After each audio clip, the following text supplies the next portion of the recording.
आपके साथ मैं आरती सिंह। और देखिए इस वक्त झारखंड में सबसे ज्यादा गहमा गहमी अगर कहीं है तो वो है घाटशिला में। घाटशिला एक हाई वोल्टेज राजनीतिक कहें तो ड्रामा यहाँ पर देखने को मिल सकता है इसलिए कह रही हूँ क्योंकि यहाँ पर आमने सामने है सोरेन वर्सेस सोरेन। इसलिए मैंने कहा कि ये हाई वोल्टेज राजनीतिक इवेंट जो है आपको घाटशिला बाय इलेक्शन जो घाटशिला उपचुनाव है वहां देखने को मिलेगा। ये पहली बार है जब सीधा मुकाबला होगा जेएमएम और बीजेपी के बीच, या आप ये भी कह सकते हैं कि महागठबंधन या एनडीए। पूर्व शिक्षा मंत्री रामदास सोरेन उनका निधन हुआ, आकस्मिक निधन हुआ। उसके बाद घाटशिला की सीट जो है वो खाली हो गई। तो भाई घाटशिला पे अब राज कौन करेगा? तो घाटशिला पे अब महागठबंधन की तरफ से हैं सोमेश सोरेन और एनडीए की तरफ से आ गए हैं बाबूलाल सोरेन। सोमेश सोरेन दिवंगत मंत्री जो हैं रामदास सोरेन उनके बेटे और बाबूलाल सोरेन बीजेपी के नेता चंपाई सोरेन के बेटे। हालांकि जब बेटों की बात हो रही है तो आपको एक छोटा सा क्लिप भी हम दिखाते हैं क्योंकि घाटशिला से ग्राउंड रिपोर्टिंग भी आपको हम दिखा रहे हैं। तो अभिषेक भारती वहां पर मौजूद है और वहां से बातचीत कर रहे थे। तो वहां पर सुनिए बाबूलाल सोरेन को, बाबूलाल सोरेन के समर्थक किस तौर पर जानते हैं ये जरूर सुनिए। वो है ये समर्थक है, कहाँ से आए हैं भाई? मुसावनी। क्या नाम है? निर्मल जी। किसके लिए आए हैं? बीजेपी की तरफ से आए हुए हैं। बीजेपी की तरफ से तो आए हैं। प्रत्याशी कौन है बीजेपी का? बाबूलाल सोरेन। जानते हैं बाबूलाल सोरेन को? जी जी जी। किनके बेटे हो? पिताजी के नाम तो कृष्णालाल परियार है। नहीं, आप किनके बेटे नहीं है? बाबूलाल सोरेन किनके बेटे हैं? रामदास सोरेन। रामदास सोरेन के। सुना आपने? तो खैर ये तो स्थिति है, ये होता है, आप भी समझते होंगे कि ये हो जाता है। बहरहाल आइए लौटते हैं वापस मुद्दे पर। तो मुद्दा ये है कि भाई आमने सामने सोरेन वर्सेस सोरेन है, यही है ना, सोरेन वर्सेस सोरेन। लेकिन सवाल है कि इसके बीच में कौन है जिसे कहा जा रहा है कि वोट कटवा है, ये सवाल उठ रहा है। क्योंकि आप देखिए कि घाटशिला के लिए जेएलकेएम भी बहुत तैयारियां कर रहा है। जेएलकेएम की तरफ से भी खूब सारी तैयारी की गई है, बाकायदा वहां पर रणनीति बनाने के लिए टीम बैठी हुई है। कल जब चतरा में थे जरा मैं तो उनसे जब ये सवाल पूछा गया कि भाई जेएमएम और बीजेपी ने तो अपने कैंडिडेट्स बता दिए हैं कि कौन कौन होंगे, बाकायदा आज नॉमिनेशन भी हो रहा है, लेकिन जेएलकेएम की तरफ से अब तक कोई ऐसी बात सामने नहीं आई कि कौन उम्मीदवार होगा। हमने आपको दिखाया था कि बातचीत चल रही है सूर्या हांसदा की पत्नी को लेकर भी, तो उनके कहीं ऐसा तो नहीं कि सूर्या हांसदा की पत्नी को टिकट मिले, बहुत संभावनाएं थी कि मतलब है, अभी कह सकते हैं क्योंकि अब तक नाम का ऐलान नहीं हुआ है तो सूर्या हांसदा की पत्नी को टिकट मिले, लेकिन अभी सिर्फ ये संभावनाएं ही है। तो इसलिए अब ये समझ में आ रहा है कि क्या जेएलकेएम को जो कहा जा रहा है, जेएलकेएम कौन सा प्रत्याशी यहाँ देने वाला है, क्योंकि जेएलकेएम जो भी प्रत्याशी देगा उसका सीधा असर बीजेपी यानी एनडीए के प्रत्याशी पर पड़ेगा।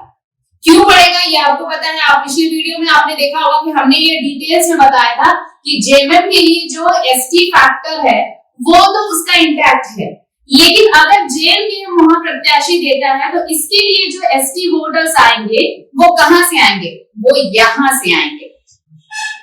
यही होगा, अगर कुछ इधर से आ गए तो आ गए, नहीं तो 80 to 90% आपका यहीं से आएगा, इसलिए दिक्कत है।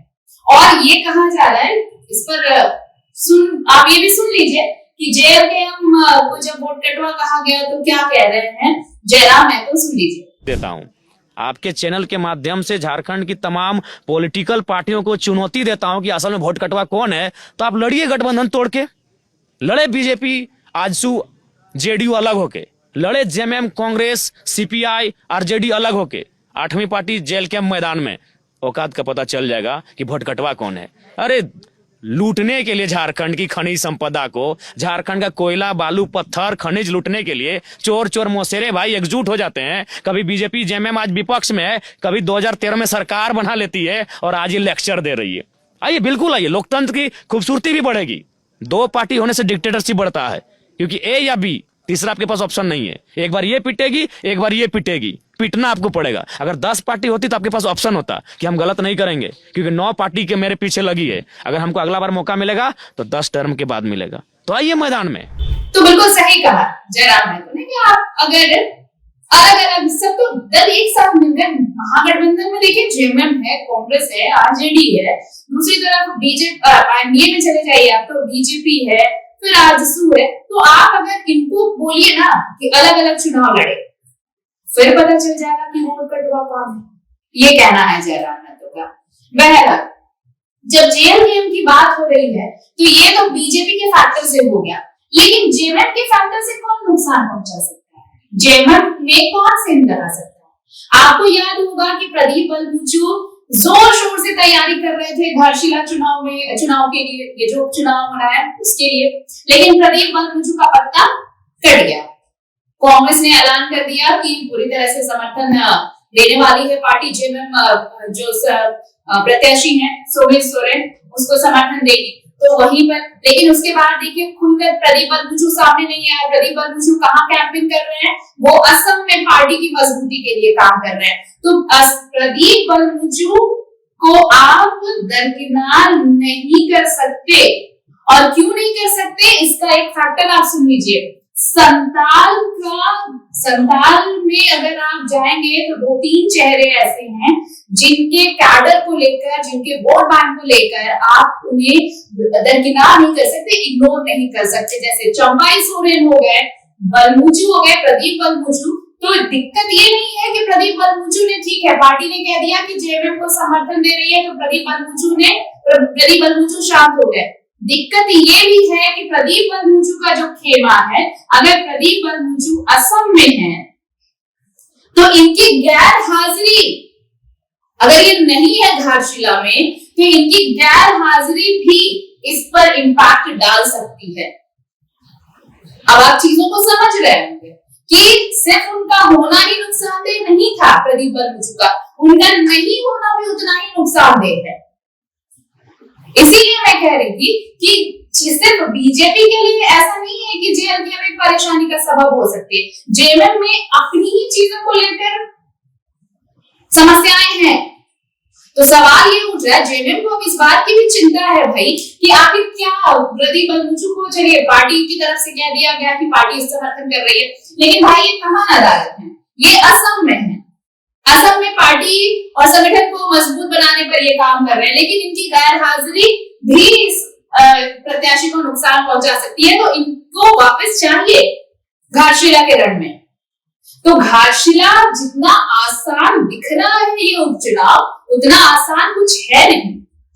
दोनों दलों की अपनी अपनी ये पुख्ता तौर पर है कि सोरेन वर्सेस सोरेन है घाटशिला में, लेकिन अगर तीसरा फैक्टर कुछ ऐसा आता है, और आज शाम तक ये भी ऐलान बहुत संभव है कि जेएलकेएम ऐलान कर देगा कि जेएलकेएम की तरफ से प्रत्याशी कौन होने वाला है घाटशिला बाय इलेक्शन के लिए, घाटशिला उपचुनाव के लिए। घाटशिला का निर्णय नहीं लेंगे, जो घाटशिला को जानते हैं वो टीम वहाँ बैठे, आज उनकी बैठक है और आप निर्णय ले, हम लोग मुहर लगा। अनाउंसमेंट मिलेगा ना जल्दी? हाँ, हमें लगता है कल तक अनाउंसमेंट हो जाएगा कि घाटशिला से हमारे प्रत्याशी कौन है। तैयार है ना? रूपरेखा बहुत ही मजबूती के साथ तैयार है। 56 पंचायत है, 4 प्रखंड है, 4 प्रखंडों में कौन कौन पदाधिकारी जाएंगे, 56 पंचायतों में कौन कौन पदाधिकारी जाएंगे, किस भाषा में संवाद करेंगे, किस मुद्दों के साथ संवाद करेंगे, ये सारी चीजें तय हो चुकी है। तो अगर ये कैंडिडेट आता है तो फिर बीजेपी के लिए ये डबल कंपटीशन, डबल चैलेंज होगा।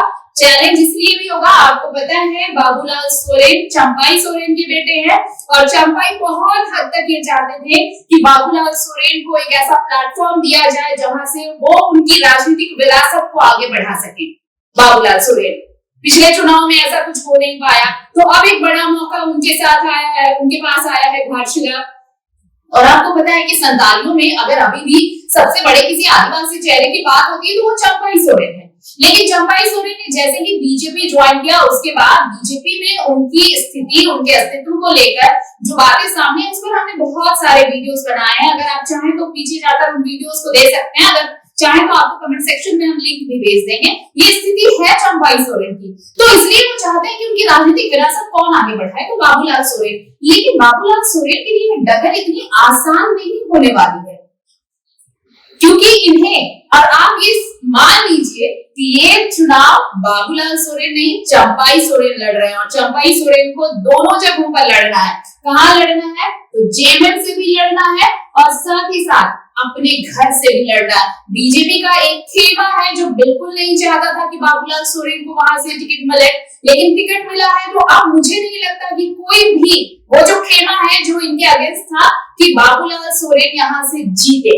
अगर बाबूलाल सोरेन जीतते हैं तब तो बहुत कुछ चंपाई के हक में जाएगा, और अगर बाबूलाल सोरेन ये सीट गंवाते हैं, ये चुनाव हारते हैं, तो आप सोचिए कि वो खेमा जो इसी चीज को लेकर है, यहाँ से शुरू होगी चंपाई सोरेन के राजनीतिक अस्तित्व की वो कहानी, जहां से वो सिर्फ ढलान पर होंगे। ऐसा जो दूसरा खेमा उनके लिए एक पूरा परसेप्शन क्रिएट कर रहा है। तो ये चुनाव बहुत इंपॉर्टेंट है। ये घाटशिला जो है वो चंपाई सोरेन के लिए ज्यादा इंपॉर्टेंट है रादर देन बाबूलाल सोरेन। तो बाबूलाल सोरेन तो यहाँ चेहरा है। तो ये जो है वास्तविक लड़ाई यहाँ पर जो है वो चंपाई सोरेन के लिए है, और चंपाई सोरेन को सिर्फ जेएमएम प्रत्याशी को नहीं हराना है।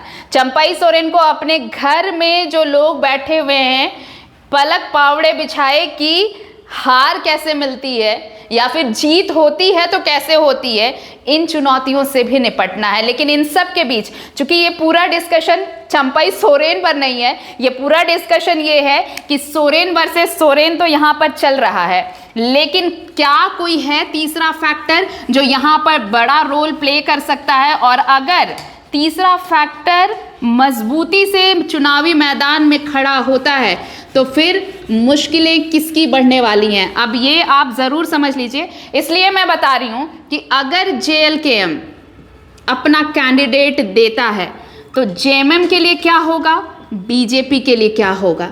जेएमएम देखिए, सबसे बड़ी चीज़ जो बदलाव हुआ है ना, वो 20 सितंबर के बाद जिस तरह से रेल टेका हुआ, रेल टेका डेहर छेका के बाद जो ये कुर्मी और एसटी का जो समीकरण है ये बहुत हद तक चेंज हुआ है। चूंकि जयराम महतो स्वीकार किए जा रहे थे तब तक, जब तक ये समाज का आंदोलन नहीं था, तब तक ऐसे थे कि वो झारखंड के बेटे के तौर पर थे। लेकिन जैसे ही उन्होंने ऑप्ट किया तो वो फिर झारखंड नहीं बल्कि कुर्मी नेता हो गए। तो अब कुर्मी नेता हो गए हैं भाई, तो इसका असर इन्हें इस चुनाव में भी तो देखने को मिलेगा ना। एसटी वोटर्स जो उनके खेमे के थे, वोट थोड़ा ना बहुत खिसकेगा तो ज़रूर, और खिसकेगा, मान लीजिए इसमें से पूरा खिसकता भी है इसमें से। और ये जेएमएम का जो अपना कैडर है वो कभी इधर उधर नहीं होता, ये आपको भी पता है। अगर मान लीजिए 1-2% अगर जाता भी है, लेकिन इसका क्या, ये तो अपने समाज के नेता के लिए खड़े होंगे, लेकिन आपको कुर्मियों का इतिहास भी पता है कि कुर्मियों का इतिहास क्या है। ऐसे मौके पर अगर ऐसा कुछ हुआ रहता, याद होगा इतिहास, तो आपको पता होगा कि कुर्मियों का इतिहास क्या रहा है चुनावी समीकरण को लेकर। तो ऐसे में सवाल उठता है कि क्या इस बार कुर्मी अपने समाज के लिए ही सही आगे आएंगे? और अगर आगे आते हैं तब जेएलकेएम के हिस्से में सिर्फ जेएमएम का कुर्मी समुदाय थोड़ी आएगा, फिर बीजेपी का भी आएगा।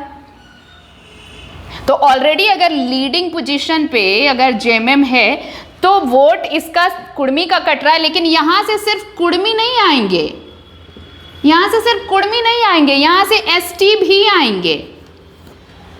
तो नुकसान किसका होगा? नुकसान यहां होगा।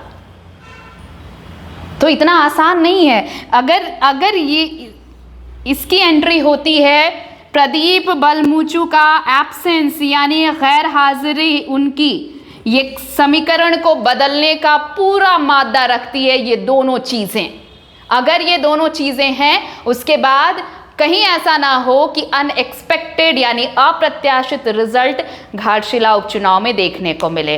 ये ज़रूर है कि सोमेश सोरेन जो हैं उनके पास ये प्लस पॉइंट है कि वो देखिए मंत्री रहे थे रामदास सोरेन, और मंत्री रहते उनका निधन हुआ और उसके बाद उनके बेटे को ये टिकट मिला है। तो ऑब्वियस सी चीज़ है कि उनके पास सिर्फ वहाँ के लोगों का जनरल वोट नहीं, उनके पास सिंपैथी वोट भी है। लेकिन पब्लिक का मूड कब किस तरफ हो ये कोई नहीं बता सकता। और जो समीकरण नज़र आ रहे हैं उसमें कौन किस पर भारी पड़ने वाला है ये तो देखिए इसका इंतज़ार करना होगा 11 तारीख को वोटिंग के दौरान। लेकिन बड़ा ये है कि यहाँ पर सोरेन वर्सेस सोरेन है। अभी सोरेन वर्सेस सोरेन में JLKM का क्या कैंडिडेट होता है, कौन होता है, कौन सा दाव JLKM खेलता है, देखना बड़ा दिलचस्प होगा। ग्राउंड रिपोर्टिंग तो हम आपको वहां से दिखा ही रहे हैं, जो अपडेट्स हैं वो आप तक पहुंचता रहेगा। बहरहाल ये सिर्फ बताने का मतलब इतना था कि JLKM की एंट्री और प्रदीप बालमूचू का एब्सेंस बहुत बड़ा रोल प्ले करेगा घाटशिला उपचुनाव में। नमस्कार, जोहार।